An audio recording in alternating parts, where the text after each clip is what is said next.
Keep yourself in the loop of everything football on the Golden State Media Concepts Football Podcast. The latest news on and off the field, be it college football, Big Ten, SEC, Big 12, Pac-12, ACC to the NFL. We've got you covered. Listen to the Golden State Media Concepts Football Podcast.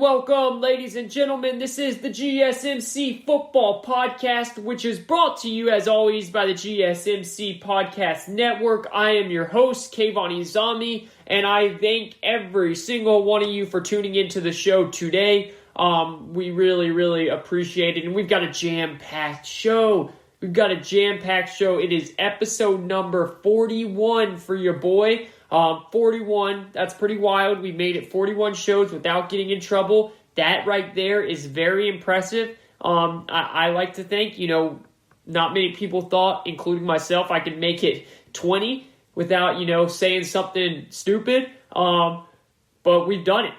And I appreciate you guys for tuning in. The ratings have gone up every single show. The comments goes up. The DMs go up. And it's fantastic stuff. It really is. And we've got a jam-packed Saturday for you as we enter Week 14 of the NFL season. Week 14 of the NFL season, ladies and gentlemen.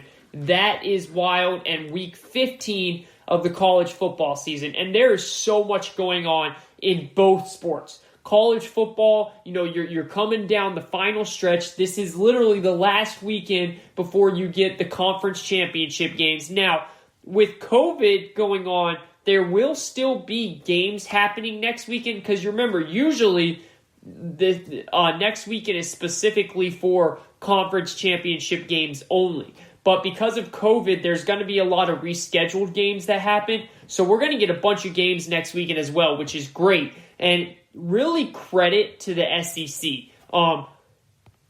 The SEC is going to end up playing every single game that was on their schedule. As long as everything goes well next week and there's no cancellations, they're going to end up playing every single game that was on their schedule. And in a time where we have games getting canceled left and right, that's very impressive. It is. You say what you want to say about the SEC and how things went down and how things got started. But the SEC has done a fantastic job of making sure that these games are getting played, making sure that everyone, all the student athletes and administrators and coaches are as safe as they can be. And we're going to get a finished college football season now. But we're going to get into the college football playoff, all of that stuff, where it stands. I told you guys last show. I said, listen, the Big Ten is in a predicament. They have two things that they either have to do, and they have to do either one of these. They either have to change the rules and move it from 6 games to 5 games. If all of you guys do not know what I'm talking about, when the Big Ten decided to come back and play this season, they made a rule where you have to have 6 games played to be eligible for the conference championship game. Now, everyone wants to kill Kevin Warren, the Big Ten commissioner.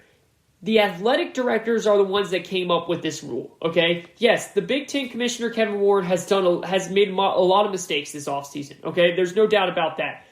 But this wasn't the athletic director's choice. This was their rule that they started.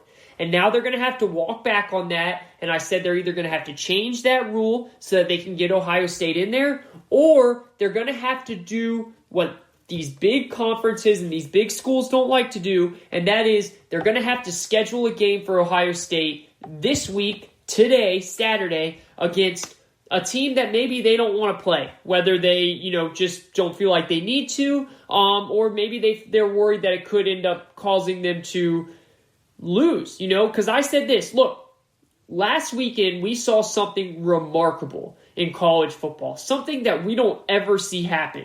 And I really, really hope that it's something that happens moving forward. And what that was is we saw BYU looking to play anyone, willing to play anyone, not scared of anyone, wanting to show off their undefeated record and their team. We saw a Coastal Carolina team who is having a Cinderella-type season. Nobody 4 hours away from where I'm recording this right now, no one ever would have thought Coastal Carolina would be 10-0.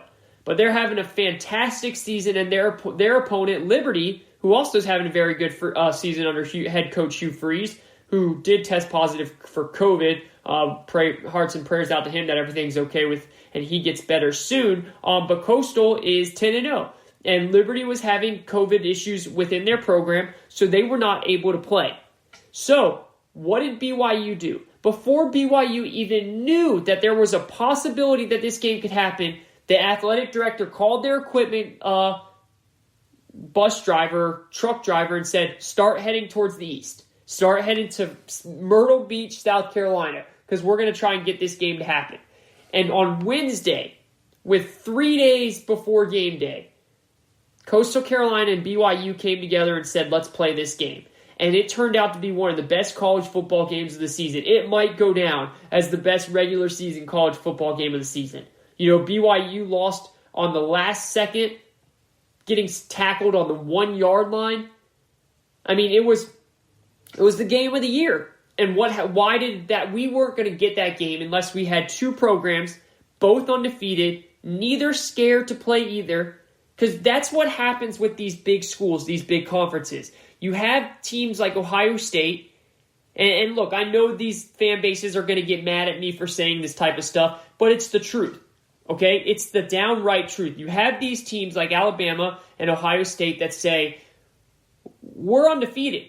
Why should we go and put our undefeated record on the line and play a Texas A&M team? Why should we do that? And you know what? They're right.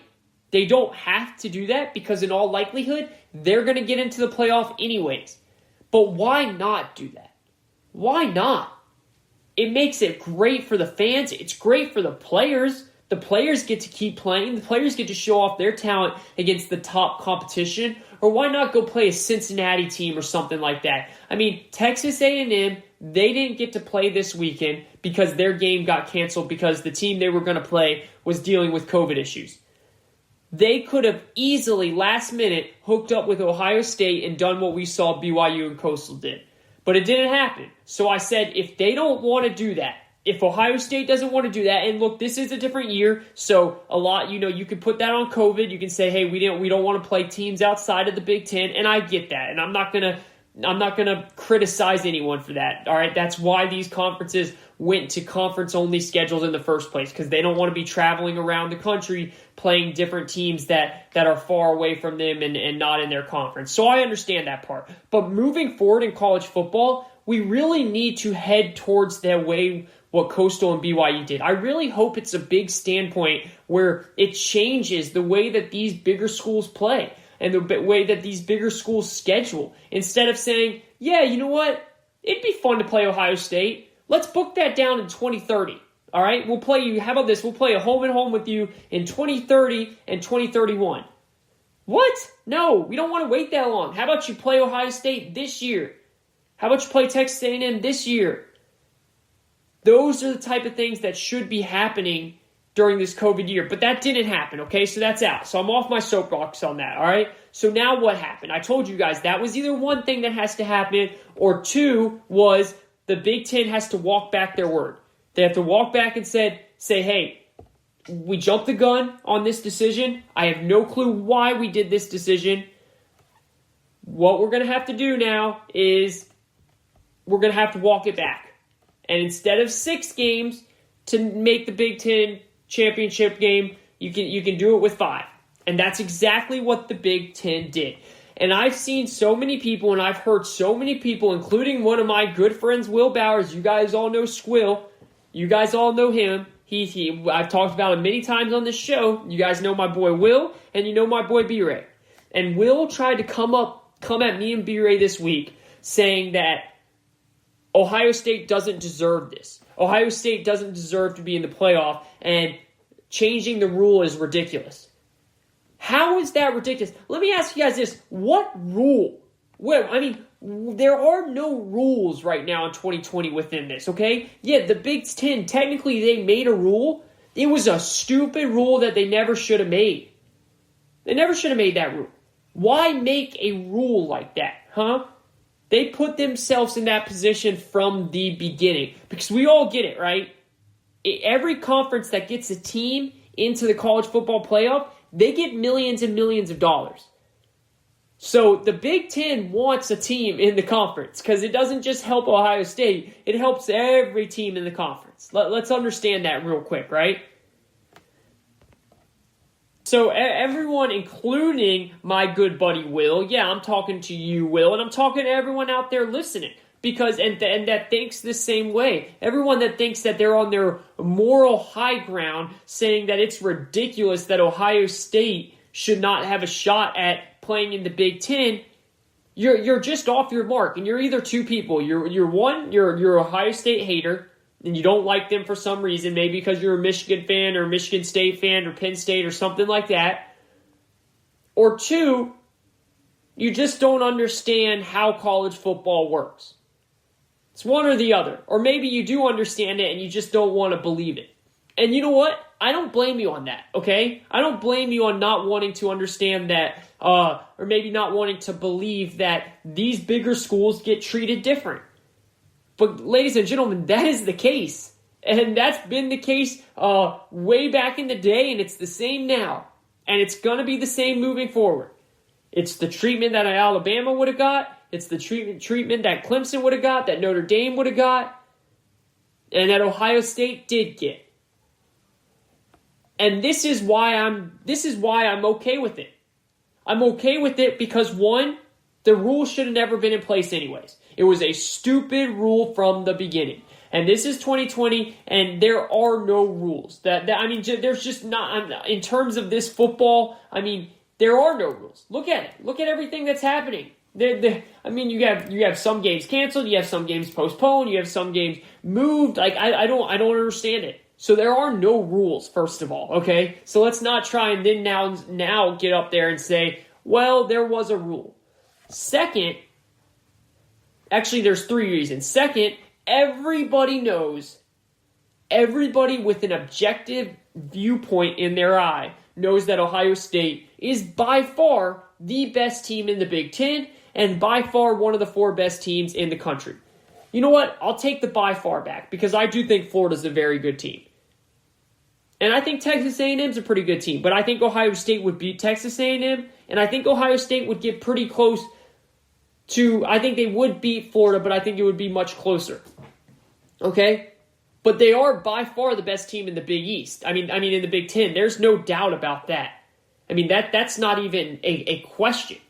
And you're telling me you would rather see an Indiana team that is 6-1 and lost to Ohio State? Let's remember that. Indiana lost to Ohio State, ladies and gentlemen. You would rather put them in, even though Ohio State beat them head-to-head, and just because Indiana played 2 more games, we're going to let them in?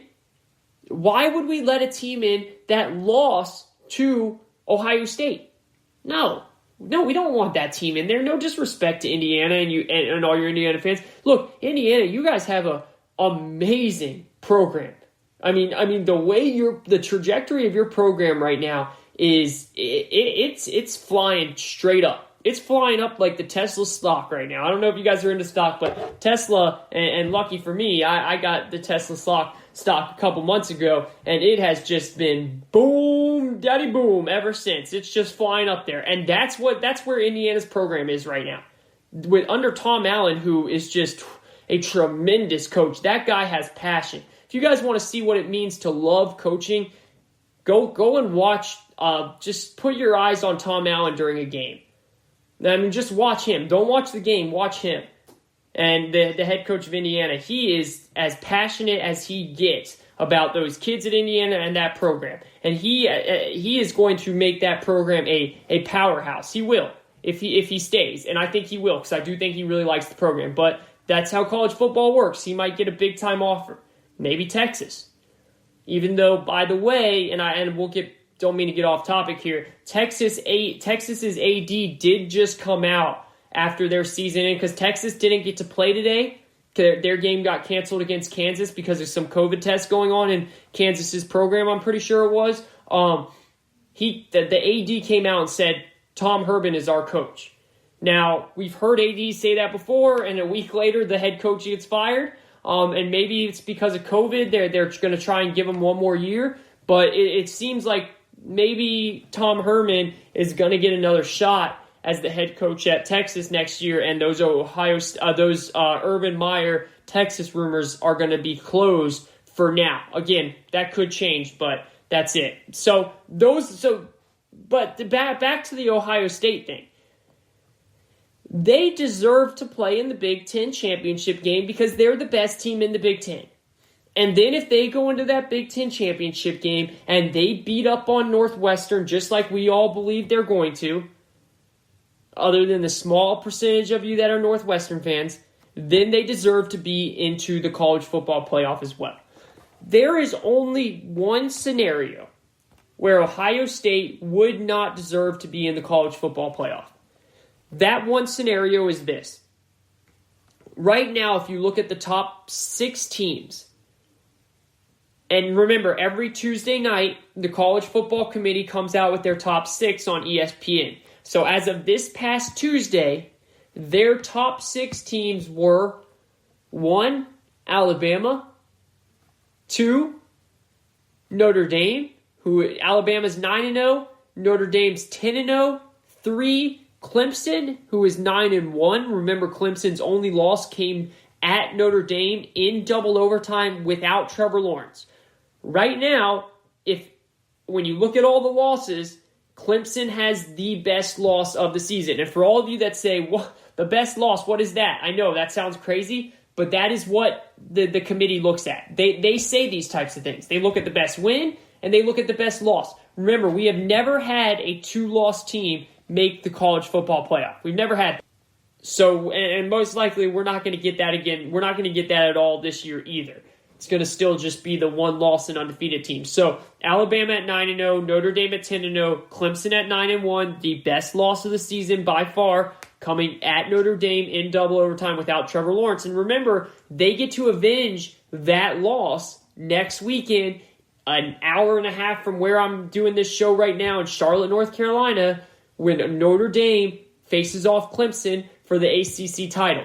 This is such an awesome game and such an interesting game because Notre Dame isn't actually in the ACC. So if they do end up beating Clemson, they're going to have an ACC title to hang up, even though they're not even in the ACC. Because remember, they just joined the ACC for this year. They are normally an independent school, and they play a bunch of different teams all around. But because of COVID, they joined the ACC because their basketball and all their other sports partake within the ACC. But football, it's such a big brand. They have a huge contract with NBC, make so much money. They're independent. So that will be something interesting to watch. But Clemson gets to avenge that loss against Notre Dame next weekend. And then you have Ohio State at 5-0 at number 4. So you're right. You look at it, Alabama's played 9 games. Notre Dame's played 10 games. Clemson's played 10 games. Ohio State, 5 games. Then you have Texas A&M.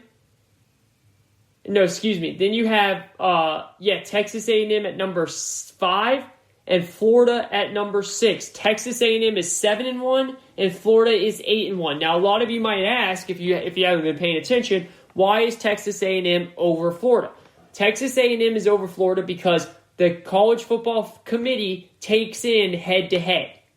They compare head-to-head. Texas A&M beat Florida earlier in the season. They beat them by, I think it was about 3 or 4 points. So it's a very close game. Okay? Texas A&M's only loss is to Alabama. Now, a lot of you would say, well, that's probably the best loss of the year. It's not, because they got blown the doors out of by Alabama. I mean, they blew them out. It wasn't even a close game. Clemson lost with their backup quarterback, not their superstar eventual number one pick, Trevor Lawrence, to Notre Dame in South Bend. So right now, Florida is at number 6, yes, but they will end up jumping Texas A&M because they have the chance to. See, unfortunately for Texas A&M, their season is now over. Obviously, they'll get to play in a bowl game and all that stuff, but they're going to have a lot happen because they don't control their own destiny. Because Texas A&M, their game got canceled this week, and maybe they'll be able to make it up next week, but in all likelihood, they're done at 7-1. Florida, they made the conference championship game, right? So Florida is playing Alabama next week in the SEC Conference Championship game in the Atlanta Falcons Mercedes-Benz Stadium in Georgia next Saturday. And then Notre Dame and Clemson are taking off then. So we're going to take a quick break, and then I'm going to come back and tell you guys the one way where I actually will say that Ohio State would not be worthy. I'll go with worthy. They would not be worthy of getting in the top 4. There's one scenario in my eyes that would make Ohio State not worthy of making the top 4. What is that scenario? And how possible, how likely is that scenario to happen? It's actually pretty likely. Let's go with possible. It's possible. Stay tuned. We'll talk about it right after this.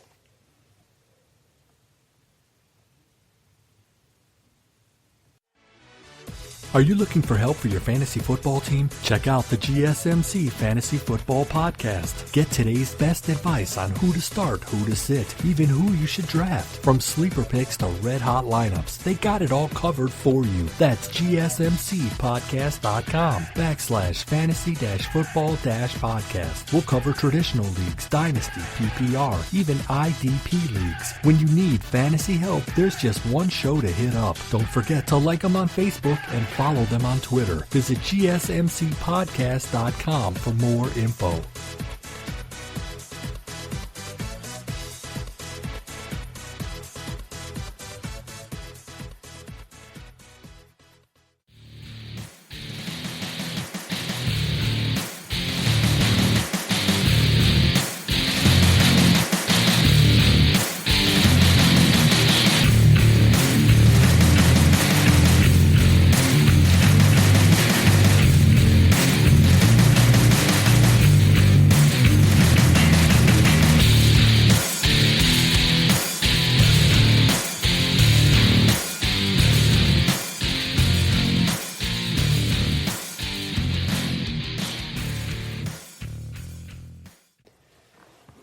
Welcome back, ladies and gentlemen. This is the GSMC Football Podcast, brought to you by the GSMC Podcast Network. I am your host, Kayvon Izami, as we enter segment number 2, quarter number 2 on this beautiful Saturday afternoon here in Raleigh, North Carolina, coming at you live as I do it. Of course, whenever you guys listen and however and wherever, we appreciate you listening. Big thanks to the producers and everyone working out in the studios of California, of the GSMC studios out in California, for the big help that they do. Producer Sarah, as always, thank you very much. And what a great show we got today. I mean, we just finished, segment 1 talking about Ohio State, the college football playoff, and I wanted to start the show with that because it's important. Look, there's a lot that's going on right now in college football, and there's a lot of, positive COVID tests and canceled games, and I want to kind of just pull out the football part of things real quick and talk about, I want to start the show that way and talk about how, look, yes, there's been a mess. It's been a crazy mess, but guess what? We're going to crown a champion. Just like we crowned a championship in the NHL, just like we crowned a champion in the NBA. We're going to do the same thing in college football. We're going to do the same thing in the NFL. And you really got to give credit to these these industries that are doing this. And you really got to give credit to the NFL, who has still yet knock on wood, to miss a single game. They have still played every single game that has been on the schedule to this point. And that's insane. That is terrific, and it's just a really, really good job by the NFL, the protocols they set, the doctors they brought in, and then most importantly to the players. To the players and the coaches that are sacrificing, some of them seeing their family, some of them doing things that they would normally be doing during a season. They're sacrificing a lot, and I get it. We can be those people that say, well, guess what, Kayvon? They're making millions of dollars to do it. And you know what? You're right. They are. It's still tough, though. Okay? It's still hard whether you're making, $5 or $5 million. It's hard to not see your family, or it's hard to tell your family you can't go and see this any other part of your family. You can't go see your sister. You can't go see your brother. You can't go see your mom. Because if you go anywhere, that puts me in trouble. And if you put me in trouble, it puts the team in trouble. And that's what's happening. It's either you have to quarantine without your family, or your family has to quarantine with you and no one else. So a lot of sacrifices are being made, and it's turned out great. It's turned out awesome, and I appreciate the players and the coaches and the NFL for doing all of this for us. Because at the end of the day, yes, they're doing it to get their money, but this is for us. This is for us fans to watch, and we've got a really good last couple of weeks of the NFL as every division is still up for grabs. Every wild card race is still ongoing, and this week is going to be very, very important when it comes to navigating those wild card spots. And we're going to get into that in just a minute. We're also going to get into that Thursday night game, as the Los Angeles Rams are a team that needs to be watched. Right now, the Rams, to me, are the most complete team in the NFC. They are the most complete team in the NFC because they have three things going for them that equal playoff football. And I'm going to tell you guys what those three things are.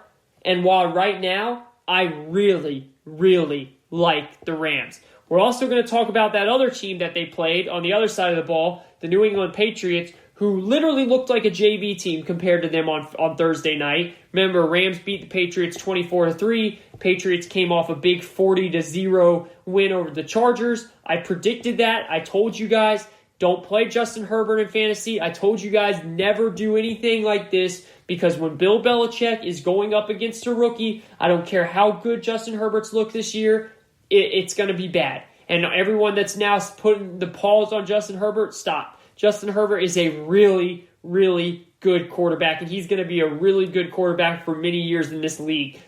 This happens to all rookies. I'm telling you, this week, we're going to get into this more when we go through our best bet segment. I really like the Dolphins against the Chiefs. I'm not saying that they're going to win, but that +7 spread, I like them. And I'll tell you why I like them. We'll get into that in a minute. But then the following week, they have New England, and this is my whole point. They could go in and beat the Chiefs this week, and then they could play New England the next week, and they have that rookie quarterback with Tua, and it could be a disaster because Belichick is so good against rookie quarterbacks. Now, Miami's in a bit of a different situation, and we'll get into all of that, but I told you guys, don't look too much into what the Patriots did because I knew that was going to happen. This Patriots team just doesn't have enough talent. Cam Newton is just not a good football player right now. And Josh McDaniels is not a good offensive coach right now because maybe he just doesn't have the weapons. I don't know. But that's all a mess. But the Rams are the complete opposite. The Rams are a very good football team right now. And they are a scary, scary team. And they fit perfectly for playoff football. And I'm going to tell you guys why that is in just a minute. But I want to finish up what I was talking about with Ohio State, and that is there's one way where I fully can sit back and say, you know what, that team doesn't deserve to be in. Because overall, to me, Ohio State is by far one of the four best teams in the country. They're the eye test, and remember, this year, because of COVID, You see, you guys we have to listen with our ears, our 2 ears.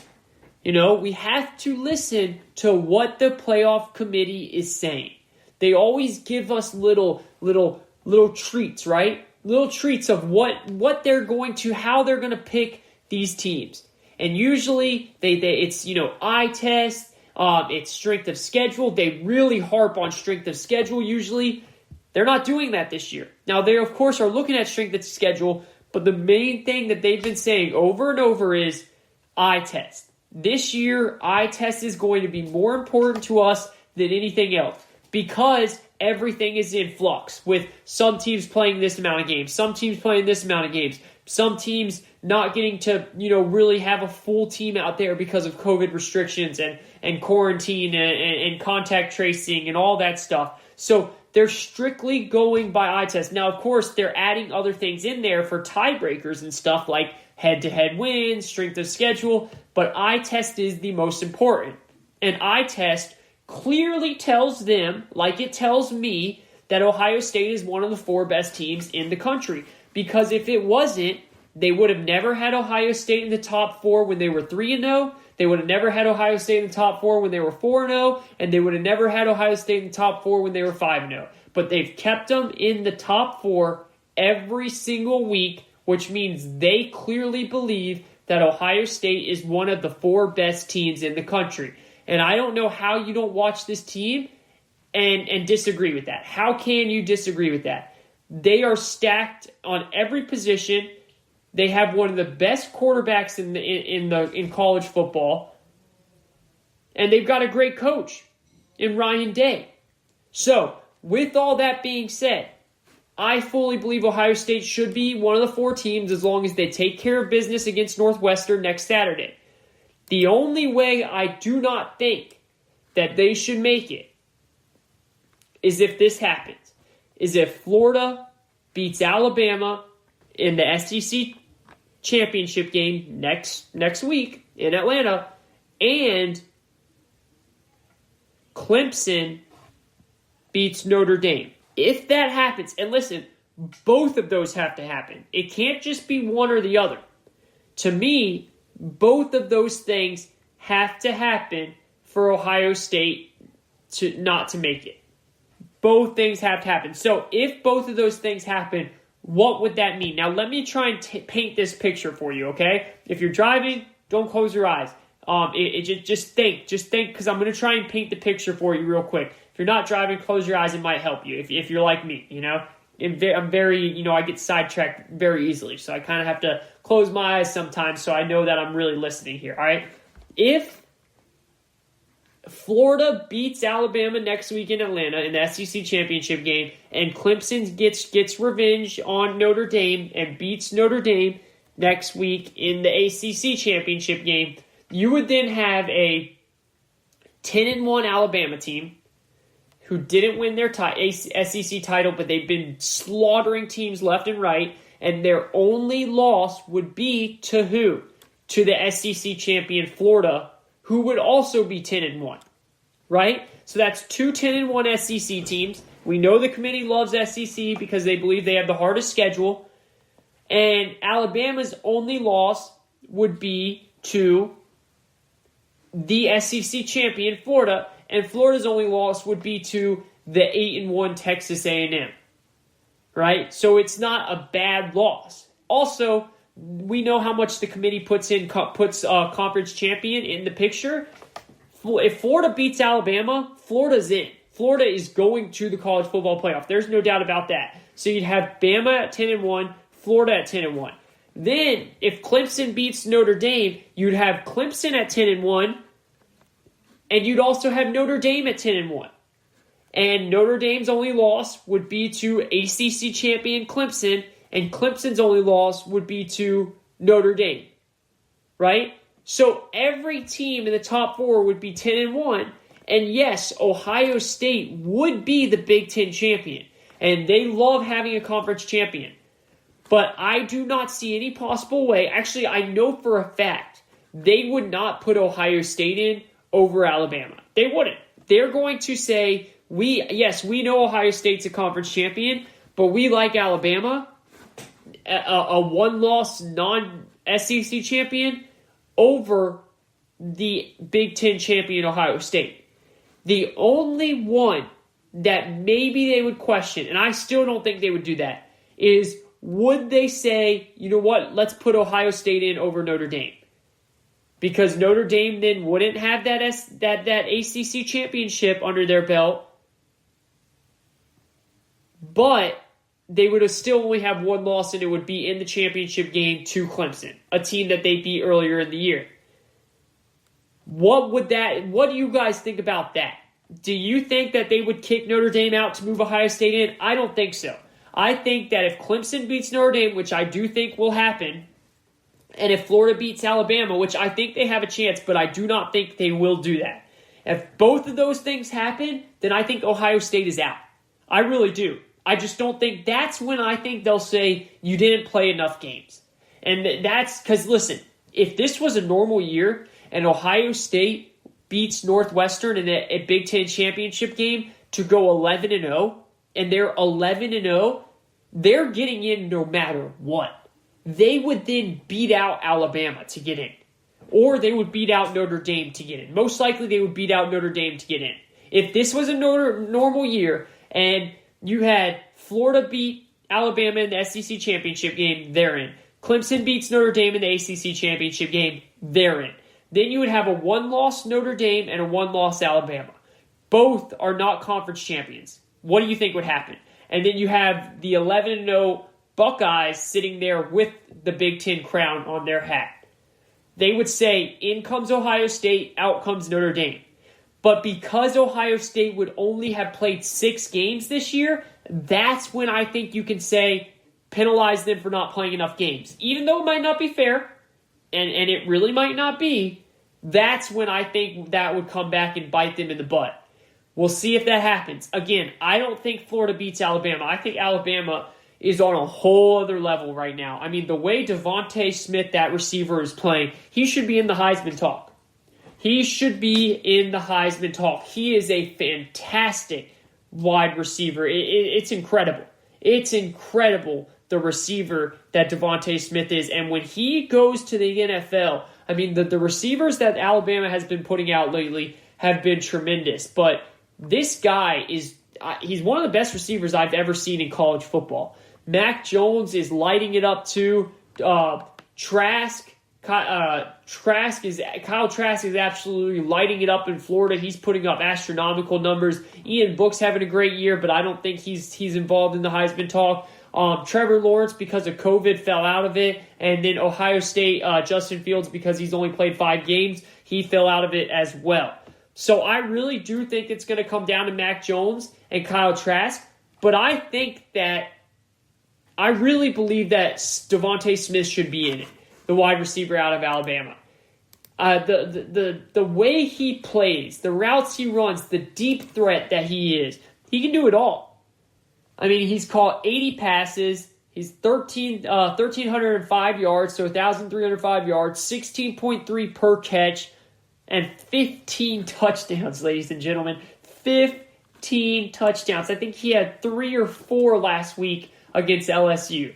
And remember, they lost Jalen Waddle, who was their second best receiver on the team, to injury. They also have Najee Harris, who's another just beast Alabama prototype running back that they just keep recruiting left and right. And then Mac Jones, 3,000 yards, 27 touchdowns, only 3 interceptions. That completion percentage of 76%. His completion percentage is off the charts. Completing at 76% clip in the SEC, ladies and gentlemen, is unheard of. Like, that does not happen at that type of clip. He has really shot himself up the draft boards this year. Going into the year, not many people thought that he would be a first-round talent, but he is a first-round talent at this point. Maybe mid-round, maybe even earlier, the way he keeps playing. And then you have Trask.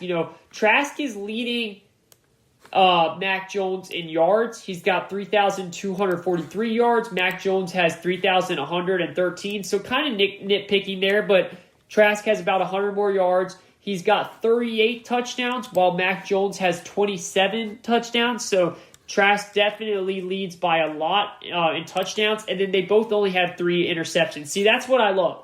They both are really taking care of the ball. And Trask also has a great completion percentage. He has a 71% completion. So not as high as that astronomical, just unheard of 76 that Mac Jones is putting up. But 71 in the SEC is also really, really impressive. Right now, I think that since they're both so evenly matched here with really everything, the eye test, the statistics, all of that stuff, I think that Mac Jones would be in the lead because his team has been better. But if Trask goes into Atlanta and outplays Mac Jones and beats Alabama to get his Florida Gators team a spot in the college football playoff, you best believe that Trask is the Heisman. I mean, and then other way, flip-flop that too. If Mac Jones and Alabama does what they're supposed to do, because they're going to be the favorites and they beat Florida and Mac Jones has a great game, Mac Jones is going to be in that role as well. He's going to end up winning it too. So I think it really comes down to, which is awesome, right? Think about it. This SEC championship game next week is going to come down to winner goes to the playoff, winner possibly gets the Heisman, their quarterback. Also, both are competing for high draft position in the NFL because both are going to enter the NFL this year. So winner maybe gets drafted higher. Who knows? I mean, both of them have just been having really, really good years. And I hate that one of them only has to win it because they both have been tremendous. Really, really tremendous.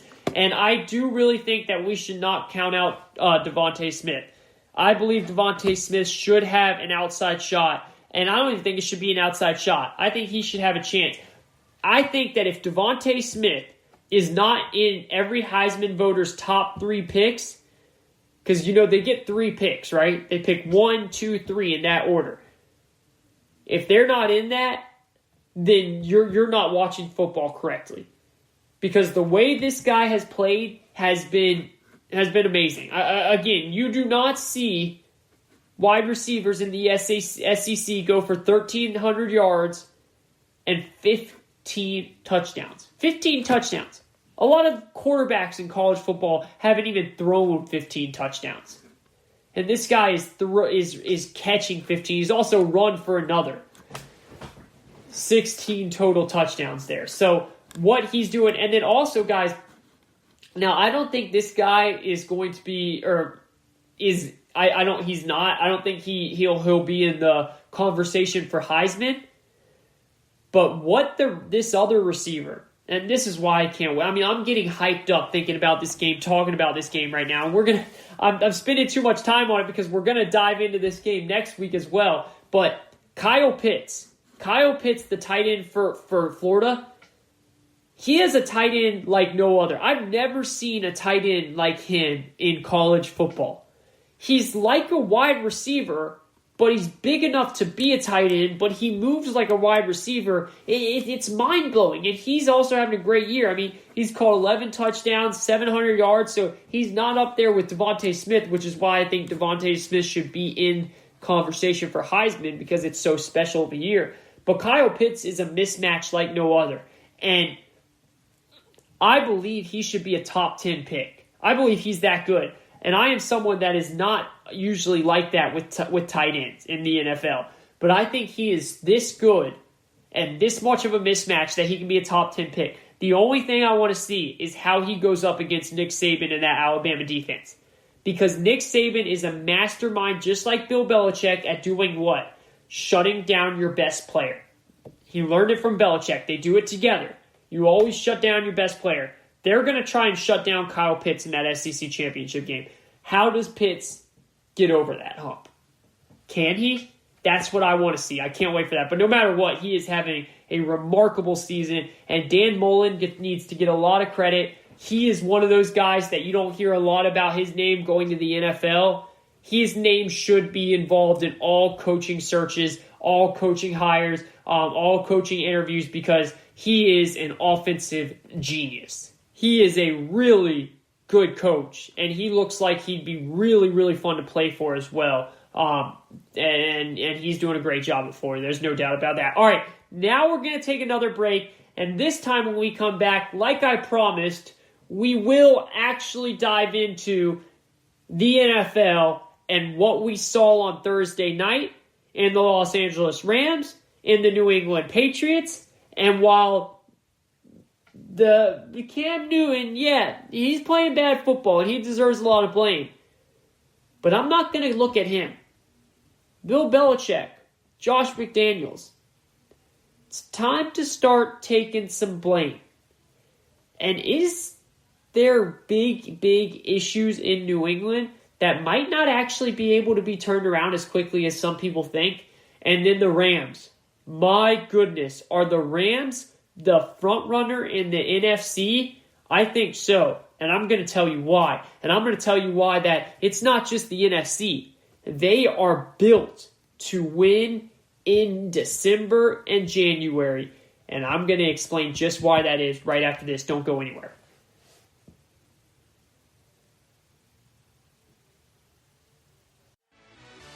Check out the show that's built on the MMA. From the UFC to extreme cage fighting, they got the fights covered. Check out the GSMC MMA podcast. Get the latest news on past or upcoming fights. Join us as we talk to and about some of the biggest names in the MMA, past, present, and future. When it's the fight game, there's just one show to check out. GSMCpodcast.com/MMA-podcast. Don't forget to like them on Facebook and follow them on Twitter. Visit GSMCpodcast.com for more info.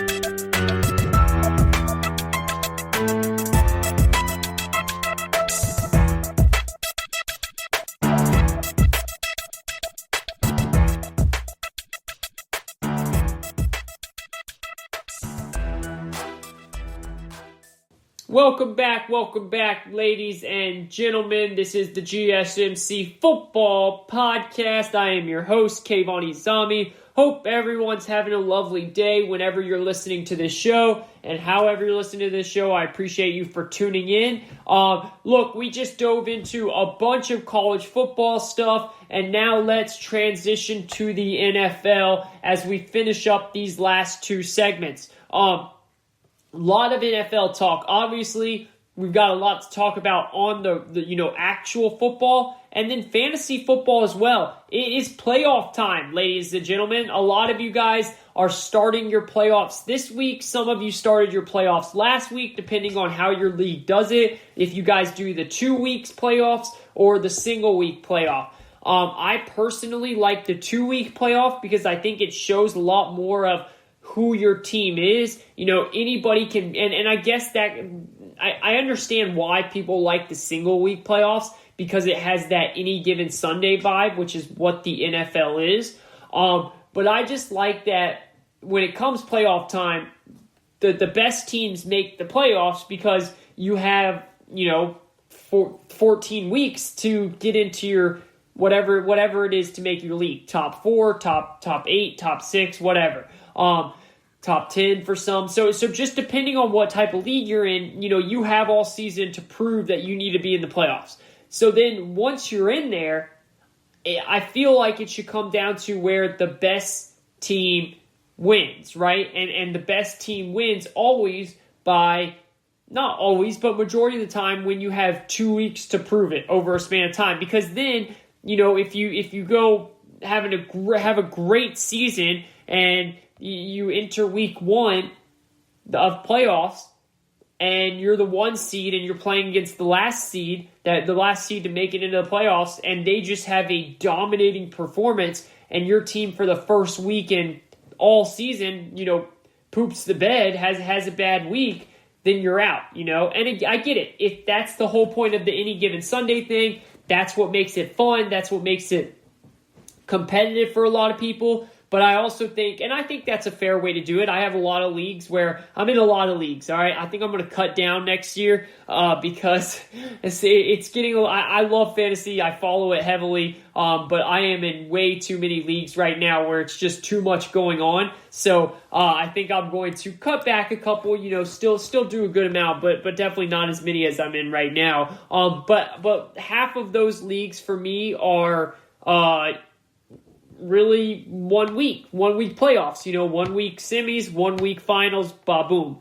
Others are 2 weeks, 2 week semis, 2 weeks finals. And I tend to like the 2 weeks a little bit better, but I like the 1 week as well. And best of luck to all of you guys that are entering or in the playoffs right now. Congrats to making it. And for all of you that didn't, hey, start planning for next year. Fantasy is a year-round thing, baby. You got to start getting your draft board ready now. I'm heading into fantasy basketball. Huge NBA fan. NBA preseason started last night. You already know we talked about a lot of NBA. Not a lot because this is an NFL show and I'll get in trouble if I go into too much in NBA. And it's been hard holding myself back. But once the season gets going a little bit, we'll dive into that here and there. So best of luck to all of you guys. Next segment, we'll talk a little bit of fantasy, and we'll also do our best bets that we always do. But right now, I want to dive into what I saw on Thursday night. All right, and what I saw from two angles. From the Patriot angle and from the Rams angle. And I always like to start with the bad news. I always like to just get it out of the way. All right, I don't want to be someone that has to hold on knowing, okay, the bad news is coming, I can take it. Just tell me the bad news first. Let me dissect the bad news. Let me understand that for a little bit, and then tell me the good news, all right? And then we can hit up and have fun talking about the good news after. Bad news, and I guess it actually is good and bad news depending on who you are. For me, it's neither, so I probably should have just said negative news. But the negative side of things is the Patriots. All right, so let's start with the Patriots, and then we'll go to the positive side of the football with the Los Angeles Rams. And you start with it's really hard to watch Cam Newton right now. It's hard. It's hard for me to. I don't know if I can watch him anymore this season, and it's just for someone like myself who has watched him so close. For the last, 10 years when he was with, 9 years, I guess, when he was with Carolina, being a big Falcons fan that I am, it's hard to watch him play this type of football. It's depressing, kind of. And again, I'm a Falcons fan, so I never liked Cam Newton, but I respected him. And I thought he was a damn good athlete. I thought he was a very, very good athlete. And I enjoyed when my Falcons played up against him. It was fun. It was competitive. And if we were winning, we were going to trash talk because that's what he brought out of the other team, right? Because if he was winning, you best believe he is going to let your fans know it and let the players know it and let the coaches know it. That's what he does. But it's fun because he brings it out of the other team as well. And it was a rivalry. It really was. With the Atlanta Falcons, their main rival has always been the Saints. Everyone knows that. The Panthers and the Bucs have always just been in the background. That NFC South is always the Falcons and the Saints. Those are the big rivals. But with Cam being there with the Panthers, it really did bring a type of rivalry between Falcons and Panthers that we've never really had before. And I appreciated that. And he was a really good football player with Carolina. He had his weaknesses. Yeah, of course. Every quarterback does. But what I'm seeing here with the Patriots, it's just not Cam Newton. It's not good football.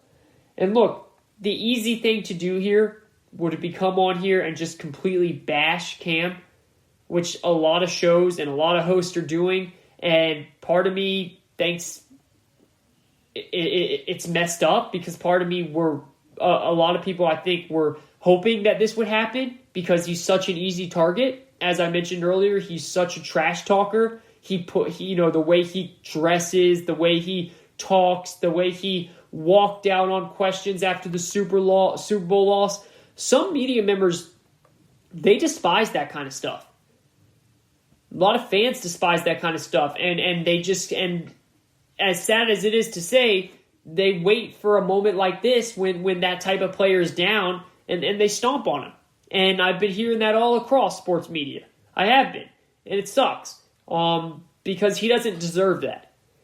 And it's easy to come on. That's the easy way out, to come on here and just bash Cam. And look, he's not playing good football right now. It's just like Wentz. They're both just not playing good football. I mean, you could honestly say that Cam is one of the worst starting quarterbacks in the NFL this year. That's fair. Look at the numbers. It's ugly. But again, it's lazy. It's wrong to come on here and say that it's all about him, that it's all his fault, that we need to throw all the blame on him. My main issue is with Bill Belichick. And also just the stubbornness that Bill Belichick has right now to not change and stay loyal and watch Cam finish out this season, even though he's putting Cam in a very bad spot. Like, don't you want to see what you have in Jarrett Stidham, Bill Belichick? I mean, I know what you have in Jarrett Stidham. You have a backup QB at best. Like, that's what you have in Jarrett Stidham. I mean, look, maybe things can eventually change, but Stidham is not a starting NFL QB at this moment. And I don't know if he ever gets to that point. I just don't think he has enough talent. I don't think he has the tangibles, the weapons to do that. And I mean like the weapons as in his arm, his attributes.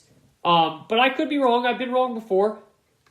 And that's fuel for him for what I'm saying and what others have said. But the only way we'll find out is if Bill Belichick plays him. And the fact that Bill Belichick won't play him tells me all I need to know. That I'm right. That he's not a starting quarterback in the NFL, at least right now. And I just don't understand the reluctance by Belichick to not give it a try and see what you have. The only thing I can think of is if he wants Cam to be his QB again next year and he is trying to show some trust in Cam. Maybe hoping it will elevate Cam's confidence and play better next year. See, or I mean I don't know. Do we think that Bill Belichick is planning on having Cam Newton as his guy next year, as his quarterback? It's hard to believe that, but maybe that's what it is. Maybe that's what he wants to do, and he wants to keep him in there to build his confidence up, let him keep learning the system. Whatever it is, he clearly does not believe in Jarrett Stidham, and he has he feels loyal, or he feels the need to be loyal and stick with Cam Newton. And look, I get it. You know, when you talk about Cam Newton, obviously moving forward these last couple games, he is their best bet to win games. But at this point, do you really want to win these games? I mean, the thing though with the Patriots, that they have way more issues than just the QB position, right? I mean, there were large chunks of this game where it looked like it was varsity versus JV. It really did. And again, Belichick refuses to kind of change that. And maybe it's not even about Cam Newton, and it's just Bill Belichick being Bill Belichick, and he probably thinks that Cam Newton gives them the best chance to win, and he is right about that, simply because he's a better athlete and he's got more experience and he's a better quarterback than Jarrett Stidham. I still fully believe that. And if they're going to run the ball because they have to run the ball, I mean, they literally have to run the ball because their skill position players are just not good enough. Actually, they're really not good at all. I mean, I hate to say it that way. It sounds so blunt, but it's facts. But I think Belichick wants to try and get as many wins as possible this year. And I don't understand why that is, because at this point, they need a lot of help. And getting a higher draft pick could do wonders for them. It really could. Because Cam has looked pained all year, Maybe he is hurt. Or maybe having COVID really set him back. I'm not sure. Or maybe he just hasn't had the time to get the concepts and schemes of the offense down. I don't know. I really don't know. But this Patriots team, if they don't have what happened to them last week, which basically they got 3 special team touchdowns against the Chargers. I mean, they don't score the ball if that doesn't happen. They lack the ability to score the football. Now, Cam can run, and he can still run very well. And he can run the clock out, but they have to get up first. That's the problem. If you look at the games that they won, they got a lead early, and they were able to hold on to those leads. There was a couple games where Cam had a shootout, against Joe Flacco and the Jets and stuff like that, where he was able to go toe-to-toe. I mean, earlier on, they were playing good football. Remember, early on, they went toe-to-toe with the Seattle team. Should have won the game if it wasn't for Josh McDaniels calling the most obvious play call at the time, which he then called again on Monday Night Football, literally the other Monday, a couple days ago. And then you remember they whooped up on a Raiders team that just came off beating the Saints back in week 2 when they beat the Saints. Then they came to New England and New England beat them. So they were rolling then. And Cam Newton was playing good. Then Cam got COVID, and it just feels like the chemistry and everything got messed up after that. But now it's if they don't get a lead early, they just don't have enough ability to score. But again, it's not just Cam Newton. Obviously, the weapons aren't there, and Josh McDaniels deserves a lot of blame as well. I mean, under Tom Brady, McDaniels was looked at as an offensive genius, a really smart offensive play caller. And I'm not saying he isn't anymore, but my goodness, how many times are you going to run that QB draw inside the 5-yard line? Every team, every fan, every person watching that game knew that was coming on 4th and goal. They knew it. And when the Rams stopped it, that changed everything. Look, I'm not going to say that the Patriots were going to win that game because they got outperformed throughout all the game in all phases. But they could have, if they scored there, it would have brought the Pats within 3 heading into the second quarter. It was a pitiful play design. It was pitiful design play. There was no chance they were going to convert it. But the thing is, don't tell me that they can't throw the ball. Yes, you're right. They have serious issues throwing the ball. But I'm not even asking them to throw it. Just run a different play. If you want to run it, fine. Run something else. Stop with the whole QB draw option that Cam Newton has. Every person on the Rams knew that was coming. At least attempt to throw it. At least fake the run and then have Cam Newton throw it. Or even do one of those jump throws that they have with the big O linemen do. Switch it up, McDaniels. You lost this way against Seattle back in week 2 or 3, and you're still keep trying to do this type of play. So, we will see what happens from here with the Pats, but this team has a lot of work to do. It's going to be interesting to see how, coveted McDaniels is for a head coach job still, and is he going to be willing to take one, or does he feel like he can still be the successor for Bill Belichick? How long does Bill Belichick want to coach? Does he want to see a rebuild here? Because unless they hit on a quarterback with some weapons, and have a amazing draft where they hit on their first, second, third, fourth round pick here, and it's all on the offensive side of the ball, and it's key weapons and a quarterback, this is going to take some time to turn around because this team has a lot of holes and a lot of issues, and that really, really came out on Monday night. On Thursday night. That really, really showed. But let's turn and look at the team that beat them, okay? The Rams. Those Los Angeles Rams, huh? Look, they have, the Los Angeles Rams right now have the best defensive player in the game, one of the top lockdown corners in football, an absolutely fantastic head coach, a blossoming running game, especially now that Cam Akers is getting majority of the load. Akers has a different type of wiggle about him than the other running backs on the team do. He just has more talent, man. Those other running backs, they're good. They really are. Darrell Henderson and Malcolm Brown, but Cam Akers is different. And I was really, really high on Akers coming into the season. I was a little disappointed it took them this long to make him the lead back, but hey, it seems like they were doing it at the perfect time, and I really like Akers. I think he's going to be a good back, especially in this offense. Something about Florida State, man. Florida State doesn't have a very good football team right now, but they know how to throw out some running backs, right? You got Dalvin Cook. Devontae Freeman was pretty good out of Florida State for a while. Cam Akers now. They can churn up some running backs, that's for sure. But now let's just recap here, all right? You have a great head coach. You have a great defense. They have a really good run game. What does that sound like? Huh? That sounds like the recipe to win football games in December and January. That's what it sounds like. I mean, that is not a team that I want to see in the playoffs. The Rams, to me, represent a whole hell of a lot of problems for a lot of teams in the NFC. They really do. I mean, they do everything. I mean, we talk about it, like, right? Every year we talk about scoring is up, and defenses can't stop what's happening in the NFL right now with all these offenses, the college offense, the spread, just the amount of firepower, the more creative that these play callers and these offensive coaches are getting. It's harder and harder on these defensive players. The penalties, the way that they barely, let them do anything without getting a penalty. You can barely breathe on the guy now without getting some type of flag thrown on you.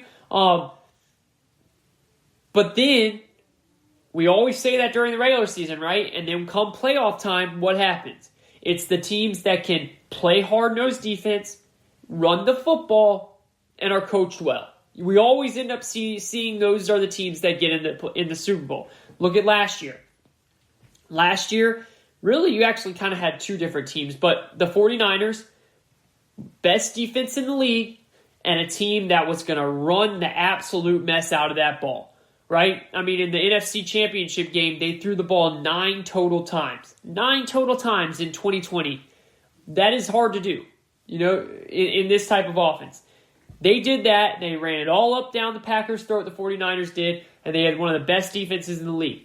The Chiefs, on the other hand, they had to get their different route because they kept getting down in games. But inevitably, it came to the point of the Super Bowl where, how did they win? By running the ball. Damian Williams had 3 touchdowns. They made crucial stops on that San Francisco 49ers defense when they needed to. Lower scoring game. That's what it comes down to. And the Rams have everything that you need for a team to win in December and January. They really do. And I'm quickly going to hit on this when we come back. We're going to take a quick break. I just want to dive into one more thing about the Rams. I want to look at one more thing that the Thursday night broadcast talked about. They showed a graphic of it, and I find it very interesting because I brought this same thing up 2 episodes ago. And now the Thursday night football broadcast, my guy, Joe Buck and Troy Aikman, they brought it up, and it's speaking to exactly what we said about Bill Belichick. And we're going to dive into that, and then we'll go and talk about some fantasy. We'll talk about some best bets. We'll look at some more of the matchups as we head down the stretch of this GSMC football episode. So we'll be right back after this. Don't go anywhere.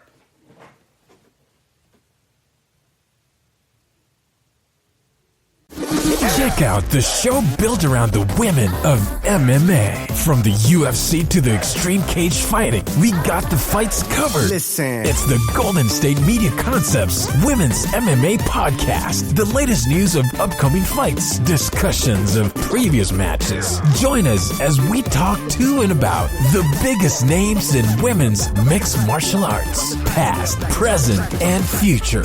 When it's the women's fight game, you know where to listen to. The Golden State Media Concepts Women's MMA Podcast.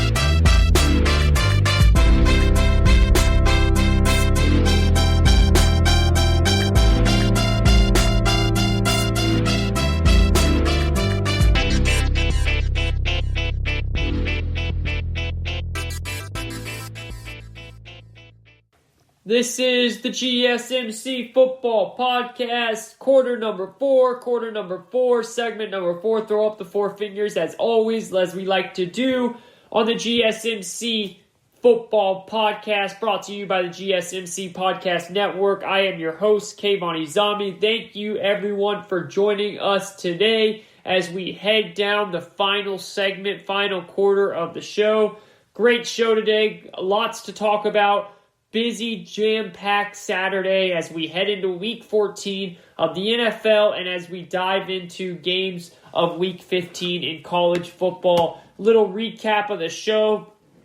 Quarter number 4, we talked about Ohio State and how there are no rules, right? I mean, let's be real. There are no rules right now in the sports world, in college football majority. Let's say in college football majority, because in terms of what's going on with games, okay? I mean, don't take this as big picture as I'm saying there's no rules at all. No, there are rules, and they're doing the best they can in terms of COVID and all that, but games are being canceled. Some games are rescheduled. Some aren't. They come up with a rule to... I mean, this is the whole thing by what I mean by that. They come up with a rule, or they decide not to play in the beginning. Then they change their mind and reverse that decision. Then they say, well, we're going to come back, but when we come back, you have to play 6 games in order to be eligible. Why can they not then just reverse that too? Look, I get it. They're going to be criticized by a lot of people, and some people, the majority of people are going to say this is because it's for Ohio State. Would you have done it for Indiana? Would you have done it for Illinois? Well, we don't know. We don't know. But I guarantee you this. If Illinois or Indiana was undefeated and they had a real chance to get into the college football playoff and they were ranked in the top 4 already, and all they had to do was make the title game and win it, you better believe that the Big Ten would do it for them too, okay? Because they get millions of dollars for putting a team into the Final Four. Okay, so let's just cut that out right away. If one of those teams had a chance to really, really make the Final Four, they would have changed the rules up for them. Now, of course, because it's Ohio State, because they're such a big brand, because they're such a great big brand too, it's going to get criticized. But they did the right thing. They did. If you're going to change around the rule from don't play to play, well, then you can change around the rule of how you set up the season. I think that's fair. I really think that's fair. And some people are going to hate it. Some people aren't.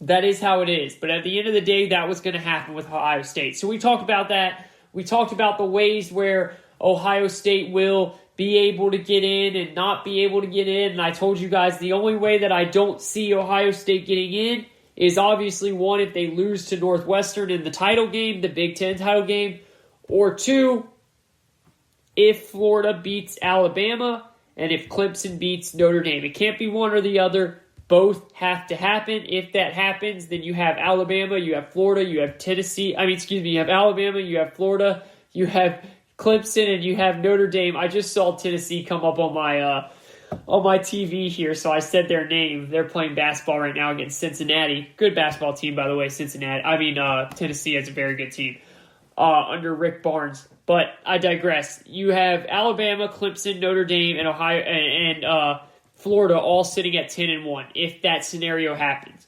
That's the only way where Ohio State doesn't get in. And then obviously, of course, if they slip up and don't beat Northwestern on Saturday this coming weekend. But I don't see that happening. Northwestern's a very good team, very good coach team, but Ohio State, too talented, very well coached. They should handle business, in my opinion. Crazier things have happened, and things like that definitely could happen, but I think Ohio State wins. I think Alabama wins, and I do think Clemson beats Notre Dame, but because Notre Dame beat Clemson earlier in the year, both of those teams will make it. I think we're going to get a 1-4 Alabama versus Ohio State, which will be so good, and then a 2-3 Clemson versus Notre Dame. It will be a 3-peat, the third matchup between those two this year in the college football playoff. That's what I believe will happen. We shall see. we went into segment 3 discussing what happened on Thursday night. JV versus varsity is what it felt like when we saw the Rams pummel the New England Patriots in what was a Super Bowl rematch a lot of people like to talk about, even though these were two completely different teams. Look, the Patriots have a lot of work to do. There is no doubt about that. They have a lot of work to do. Is Bill Belichick willing to wait that out? Is he willing to try and go through a rebuild? Or does he have something up his sleeve to, fasten up the process? That's something we'll have to find out. On the Rams side of things, very, very impressed with the Rams. The only weakness that the Rams truly have, in my opinion, is what happens at the quarterback position, which is a very big weakness, but Jared Goff can play spectacular at times. And he also can play iffy at times. As long as he doesn't turn the ball over numerous times, the Rams should be able to make a serious run to the Super Bowl. Maybe even win it all. Because they have the type of personnel, they have the type of team, they have the coach to win it all in playoff NFL football. They really do. Best defensive player in the game, Aaron Donald. Best cornerback in the game, and Jalen Ramsey. Very, very good coach. Really good offensive line. And now a blossoming running game under Cam Akers. And they can rotate their backs a little bit too, keep them healthy. That's a recipe for a very, very good football team. So we'll see how they can keep it up, but I do like them as favorites to win the NFC West. And then I do like them to, right now, they are my favorites to make the Super Bowl out of the NFC. If you look, there's only one team that is top 5 in total yards on offense and total yards allowed on defense. Only one team. One team. And that's the Los Angeles Rams. They are 5th in off total yards on offense, averaging 389.4, and they are 1st in total yards allowed on defense, averaging only 285.8 yards against. I mean, that is special to be the only team. You did not Pittsburgh's in there, not New Orleans. Everyone's talking about how good New Orleans is, and New Orleans is good. Don't get me wrong. Let's see how they do it in the playoffs, though. Seriously, I'm not trying to take shots. Let's see how hasn't New Orleans been 13-3 and really, really good every year for the past 4 years? What have they done in the playoffs?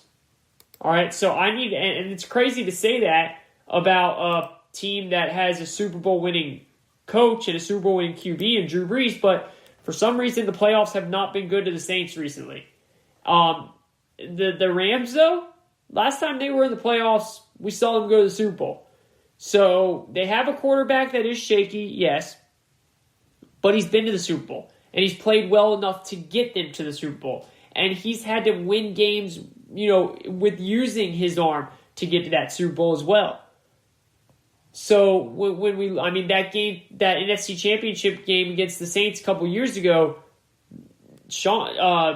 Jared Goff had to do it in overtime to get them in field goal range for Greg Zuerlein to kick the game-winning kick, and he did that. So yeah, look, he can't turn the ball over. He's got to be smart.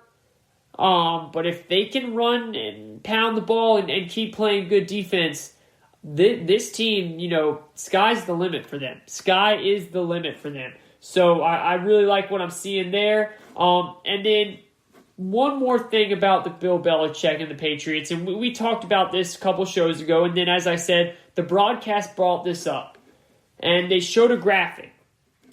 And we talk about this all the time, really, but we really dove deeper into it a couple shows ago. And what it was about was we talked about how there's a big distinction between a big distinction, right? Between a good coach, a great coach, which Bill Belichick is a great coach. He's clearly, the greatest NFL coach of all time, in my opinion. So there's a big difference between a good coach, a great coach, versus being a great talent evaluator. And Belichick is clearly not the latter. He is clearly not good at talent evaluating, at least in terms of at the wide receiver position, and at least over the past 10 years. He just hasn't been able to do it. He just has not been able to do it well over the past 10 years. And that's what I was talking about the other show. And then the Thursday Night Football crew on Fox showed this graphic on the broadcast. And this is what, I've been saying. And this is what I said is the one weakness in Belichick's resume. And that's the way he drafts offensive skill positions, especially at the wide receiver position. I mean, look at this. So they took one receiver in 2010. They took one in 2012. They took two in 2013. They took one in 2014. They took two in 2016 and one in 2018 and also one in 2019, right? So that's a total of 1, 2, 4, 5, 7, 8, 9. So a total of 9 receivers in this 10-year span. 9 players. That's 9 wide receivers this decade. 7 out of the 9 are completely out of the NFL. Not on the Pats, not on another team. No. Completely out of the NFL. Like, they do not play football in the NFL anymore. Who knows what they're doing? Hopefully they're doing something well. But they're not. The 2 guys that are still out there, one is Braxton Berrios, who plays for the New York Jets, my guy, who's really, really good friends with Braxton, went to high school with him. He's an awesome guy, and shout out to you, B. Keep doing your thing. Keep working hard. You're killing it. Love it. Love what I'm seeing you do out there. Keep it up. So it's Braxton, and then the other guy is N'Keal Harry, who is still on the Patriots out of Arizona State, and who has been a complete disappointment so far in his career. Maybe he can change it around. He has some talent, but the N'Keal Harry has just not been what they supposedly drafted him to be, right? So that's the problem right there. That's the issue with Bill Belichick when you look at it. I mean, 9 receivers over 10 years, you would think, just luck would help you, hit on 1 or 2 of those. But the fact that 7 of them are completely out of the league, 7, that's just poor talent evaluating. And you know what? Maybe Bill Belichick is so into the NFL that he just doesn't have time for college football. But that's the problem with trying to be a GM and the head coach. Because I get it. These NFL head coaches, they don't have to just worry about their teams. They're worrying about the other teams. Because you know where Bill Belichick does do really good? He does really good in free agency. That's where he does best. He does really good at saying, hey, Buffalo Bills. Hey, New York Jets.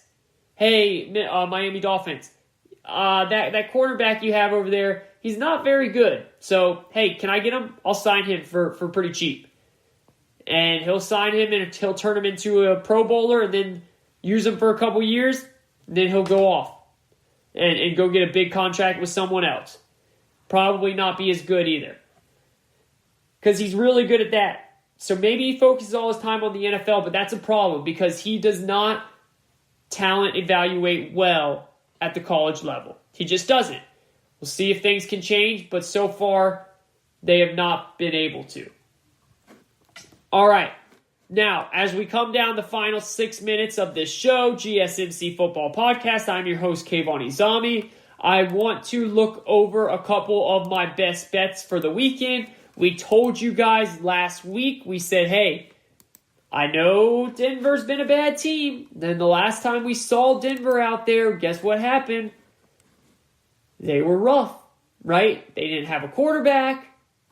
Remember all this stuff? They didn't have a quarterback. They had to go out there without one. The NFL was, pretty much teaching everyone else a lesson. They didn't want to cancel the game, and they got destroyed by the Saints. And I said last week, hey, they're playing the Kansas City Chiefs, who have been rolling lately. I'm not telling you that Denver's going to win the game, but I'm telling you they're going to cover that 14-point spread. What ended up happening? They covered the 14-point spread. I told you, the best bets have been firing this week. They really have. And there's a lot that I like. This week, there's not a ton, but there's some games that I'm looking at that's saying, okay, this is very interesting.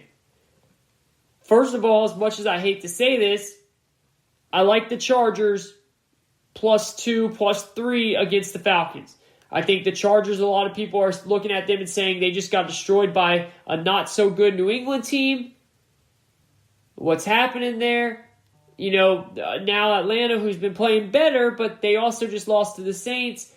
I love my Falcons, but they should not be favored on the road. If this was at home, I would totally agree with the line. But since it's on the road, I don't like it. I would take the Chargers +3. I also really like the Colts. I like the Colts on the money line. The spread worries me a little bit. -3 in Vegas. It could be a shootout. The Raiders could score at the end, make it quick, make it close. Instead, I really like the Colts just to win outright. They might end up covering the spread. They might end up dominating the game.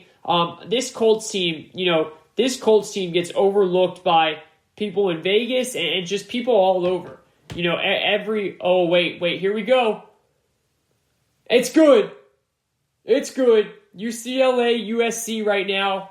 UCLA just kicked a 36-yarder against USC to go up 38-36. Chip Kelly, baby. Chip Kelly is turning this UCLA Bruins program around. Man, I knew it. See, Chip Kelly's awesome. He is awesome. It's taken some time for him to get his players in there, but he's getting his players in there, and this is a fun football team to watch. USC is undefeated right now, and this is a crosstown rival. I love the two uniforms. It makes me happy whenever these two teams are out there. And UCLA, now there's still time, and USC has a very good offense. But UCLA just hit a 36-yarder or something like that to go up 38-36 with 52 seconds left. Wow, what a game. What a game. Man, see, sometimes it's hard to watch these games while I'm doing this, but I try my best. And you guys, when you listen to this, that game's already going to be over, so not a big deal. But anyways, as I said, I like the Colts on the money line. I like the Chargers +3 against the Falcons, unfortunately. And I really, really like the over of the Minnesota Vikings Tampa Bay Buccaneers game. That is at 51.5 now. Some places it's up to 52. I think this is going to be a shootout. I do think that Tampa's defense is good, but it's been bad of late, right? It's been actually really bad of late. They have a great run defense, though, and what I can't wait to see is how they handle Dalvin Cook, right? Because Dalvin Cook has been one of the best running backs in the league this season. They've been the second best. He's been the second best, in my opinion, right behind Derrick Henry. So how do they handle this back? Because this will be the best running back they've faced all season, but they have not had any issues with running backs so far. I mean, they've really shut down every single running back out there, which is always a hard fantasy play to turn it to the fantasy side of things. You obviously are going to play Dalvin Cook. I mean, it's Dalvin Cook. He's a beast. But this is a worrisome matchup, right? This is a tough matchup, and I'm excited to see how him and the Vikings play, who are currently in the playoffs. Think about it. They started 1-5. They have now won their last. They started 1-5. They went 5-1 since. They're 6-6, and because of the Cardinals slipping, the Vikings are now currently in the last spot of the playoffs. Now, there's a lot of season to go. Can the Cardinals get things back going? I personally think Kyler Murray is injured right now, so I don't know what's going to happen if he can help that shoulder get healed or not. And they have the Vikings this week. I mean, they have the Giants this week, who's one of the hottest teams in the NFL right now. So we'll see. But this is a very big game. Buccaneers coming off a bye. They've lost 3 in a row. They've had some tough games. They haven't played well. Brady's played bad. The coaching has been bad. It's been a mess. How do they bounce back? How do they bounce back? That will be the question. Can't wait to see what happens. And we'll be back, of course, on Tuesday to break it all down. This is the GSMC Football Podcast. I really thank you all for listening to the GSMC Football Podcast, which is brought to you by the GSMC Podcast Network. I would like to ask that you please remember to subscribe to the show, write a nice review. That really helps us out. Also, if you can, please follow us on Facebook, Twitter, and Instagram. Thank you. Have a great night. Enjoy the rest of your weekend. Enjoy the rest of your Saturday and Sunday of football. And we will talk back on Tuesday to break everything down. Week 14 in the NFL. It's here. It's here. And it's about to come and go just as quick. And then we'll be on to week 15. But enjoy it while you can. We'll talk to you next week. Tired of searching the vast jungle of podcasts? Now listen close and hear this out. There's a podcast network that covers just about everything that you've been searching. The Golden State Media Concepts Podcast Network is here.